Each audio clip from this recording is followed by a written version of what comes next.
ఈరోజు చాలా పెట్రోల్ బంక్స్లో చాలా రష్ కావడం జరిగింది. ముఖ్యంగా పబ్లిక్ అందరు కూడా చాలా ప్యానిక్తోని అందరు కూడా పెట్రోల్ బంక్స్ దగ్గర పోతున్నారు. ఈరోజు నేను, మన అడిషనల్ సిపి గారు, జాయింట్ సిపి గారు, మన కలెక్టర్ గారు హరిచందన గారు, మన district civil supply officer Srinivas అందరూ కలిసి మనం ఒక రివ్యూ మీటింగ్ పెట్టుకోవడం జరిగింది. దాంట్లో మనకు తెలిసిందేమంటే ఎటువంటి స్కేర్సిటీ లేదు, మనకు సఫిషియంట్ స్టాక్ ఉంది. 60 రోజుకు సరిపోయేంత స్టాక్ ఉంది. అది ఎందుకో ప్యానిక్ అయ్యి చాలామంది వాళ్ళు 2 వీలర్ కావచ్చు, 4 వీలర్ కావచ్చు, అన్నీ ఫుల్ ట్యాంక్ చేసుకుంటున్నారు. మనము మొన్న 22 రోజు చూస్తే 3024 KL మనకు ఆ రోజు సేల్ కావడం జరిగింది. నిన్నే చూస్తే 6400 KL మనము సేల్ కావడం జరిగింది. అంటే ఆల్మోస్ట్ డబల్ సేల్ కావడం జరిగింది. పబ్లిక్ అంతా ప్యానిక్తోని ఫుల్ చేసుకుంటున్నారు. ఎవరు కూడా ప్యానిక్ కావద్దు. సఫిషియంట్ ఫ్యూయల్ ఉంది మా దగ్గర, సఫిషియంట్ స్టాక్ ఉంది. ప్యానిక్తో వచ్చి అన్ని దగ్గర లైన్ కడుతున్నారు, చాలా వాల్ టైం కూడా వేస్ట్ చేస్తున్నారు. ఒక ప్యానిక్ సిచ్యువేషన్ క్రియేట్ చేయడం జరుగుతుంది.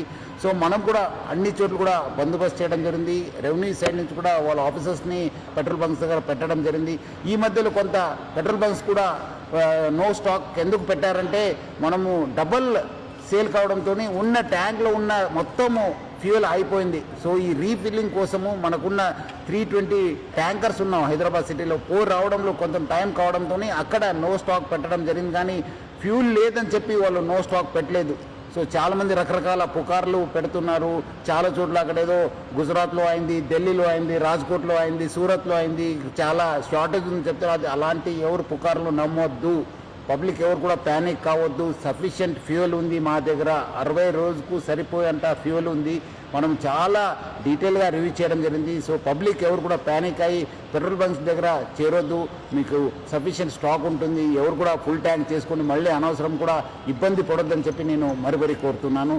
అదేవిధంగా పెట్రోల్ బంక్స్ ఎవరెవరు ఉన్నారు, HPSCL, IOCL, BPCL, నైరా వాళ్ళతో, ప్లస్ అదేవిధంగా రిలయన్స్ యాజమాన్యతో కూడా మనము టచ్లో ఉన్నాను. వాళ్ళతో కూడా మాట్లాడడం జరిగింది. వాళ్ళు కూడా ఇదే చెప్తున్నారు, ఏమంటే అనవసరం ప్యానిక్ సిచ్యువేషన్ క్రియేట్ అయింది సార్. సో అలాంటి పరిస్థితి లేదు, సఫిషియంట్ ఫ్యూయల్ ఉందని కూడా వాళ్ళు తెలియపరిచారు. కొన్ని చోట్ల ఈ వీడియో సర్క్యులేట్ అవుతున్నాయి. ఎందుకంటే చాలా లైన్స్ ఉండడంతో సోషల్ మీడియాలో బాగా సర్క్యులేట్ కావడం జరుగుతుంది. ఇక్కడ రష్ ఉంది, ఇక్కడ రష్ ఉంది, ఇక్కడ నో స్టాక్ బోర్డు ఉందని చెప్పి.